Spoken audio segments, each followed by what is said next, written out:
Warahmatullahi wabarakatuh. Koneksi antar materi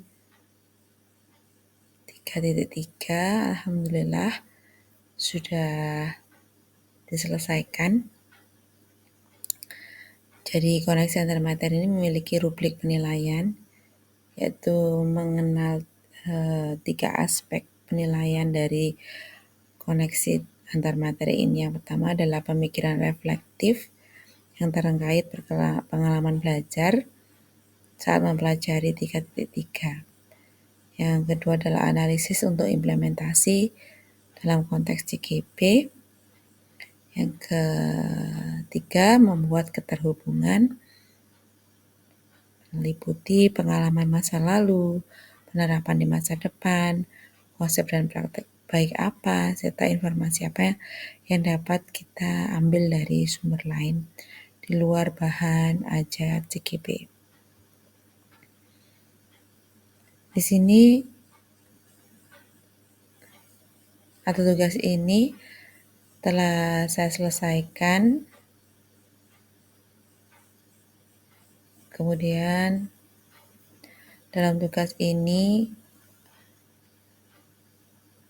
berdasarkan urutan rubrik yang telah ingin dicapai, cara pengerjaan yang saya lakukan yaitu yang pertama saya berefleksi terlebih dahulu.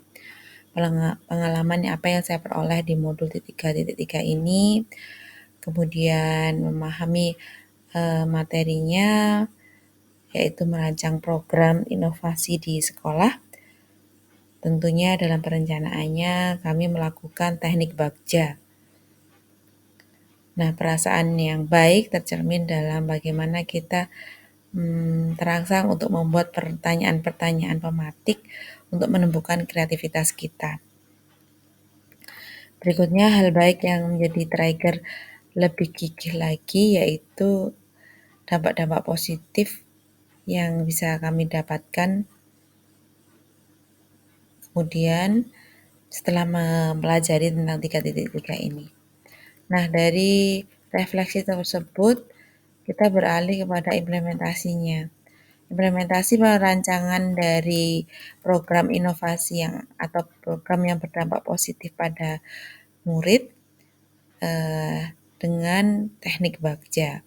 Di teknik bagja ini kita telah pelajarinya sekitar di modul 2, kemudian sekarang dipakai kembali sebagai acuan untuk merancang program. Yang pertama adalah buat pertanyaan, dan kita tuliskan pertanyaan-pertanyaan pematik yang menumbuhkan ide-ide atau konsep perencanaan yang baik.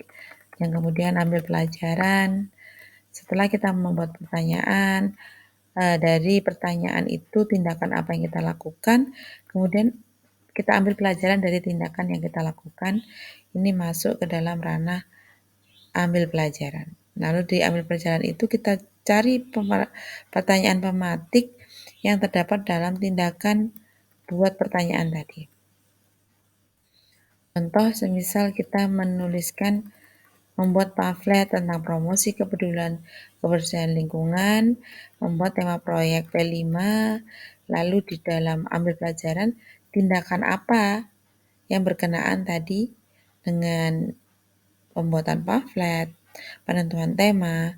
Nah, tindakan-tindakannya yang pertama adalah bentuk tim inovasi, menentukan timeline, menentukan tujuan.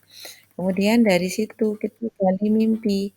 Apa langkah-langkah nyata setelah kita sudah tahu apa yang harus kita lakukan. Nah, setelah membentuk tim tadi, membuat proposalnya terutama. Karena tim tadi akhirnya bertugas untuk membuat proposal yang tentunya di dalamnya terdapat urutan-urutan komponen.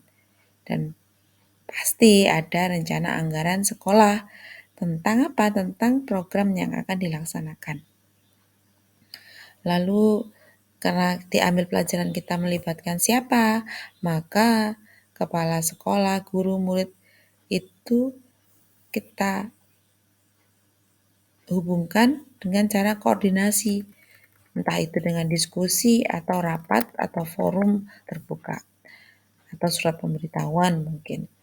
Kemudian kita jabarkan apa yang harus dilakukan oleh tim tersebut.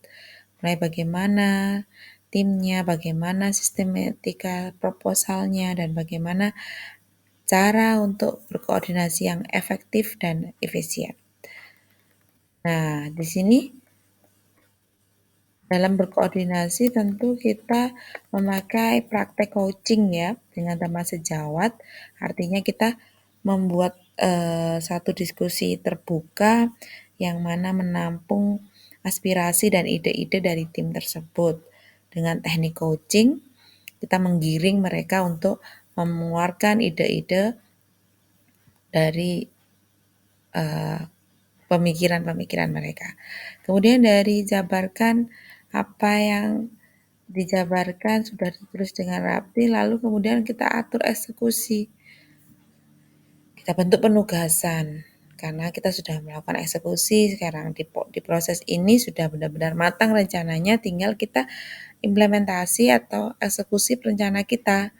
Udah ada tugas-tugasnya sudah terbentuk, terus yang merancang itu dan menuliskan redaksi dalam proposal ditentukan dan kapan perencanaan dan pelaksanaan serta waktu untuk evaluasi juga sangat penting karena evaluasi di sini tujuannya untuk apabila ada yang perlu diperbaiki atau ada yang perlu ditingkatkan.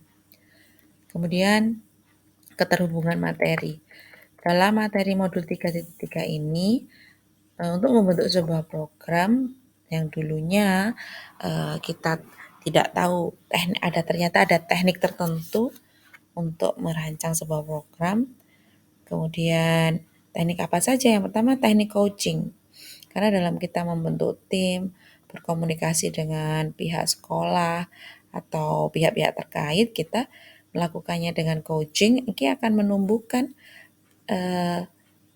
demokrasi yang baik, bukan semata dari seseorang saja, tapi melainkan dari teknik coaching ini mendengar dari berbagai arah. Dan kemudian ide-ide itu muncul secara efisien, sehingga inovasi ini bukan hanya pemikiran satu orang. Dan ingat sistem dari atau prinsip dasar sebuah inovasi itu adalah ATM. Amati, bisa, tiru, boleh, tapi tetap harus dimodifikasi. Nah, teknik yang berikutnya adalah teknik bagja. Nggih, buat pertanyaan, ambil pelajaran, gali mimpi, jabarkan, dan atur eksekusi menjadikan ini teknik utama dalam perancangan program. Supervisi akademik juga perlu dilakukan karena dalam inovasi ini kita perlu adanya supervisi sebagai tujuan apa? Ya, untuk perbaikan dan peningkatan. Sehingga komitmen, integritas dari sebuah program dapat terlaksana. Terus mengenal sumber daya aset atau sumber daya sekolah. Jadi pendekatannya berbasis aset, bukan berbasis kekurangan.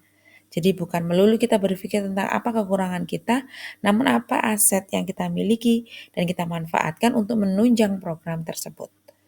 Kita sudah pernah mengenal bahwa aset itu terdiri sebagai 7 modal utama. Ada modal manusia, modal fisik, modal lingkungan, modal keuangan, finansial, dan modal yang lainnya.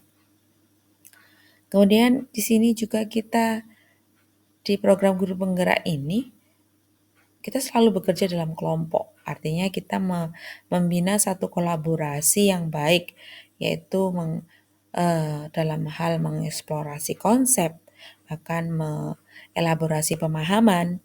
Dan disinilah kesempatan kita tuh saling terbuka lebar untuk saling memberi ilmu, memberikan pengetahuan dasar kita, pemikiran kita kepada teman, berbagi. Apabila ada yang mungkin bermanfaat, jadi kita bisa ambil dari sana. Jadi dalam kolaborasi ini menjadi sumber informasi atau sumber pemikiran yang maunya kita awalnya belum tahu menjadi tahu. Baik, itu saja tentang koneksi antar materi 3.3. Saya calon guru penggerak angkatan 7 Banyuwangi, Dewi Anjarani SPD, mohon diri. Assalamualaikum warahmatullahi wabarakatuh.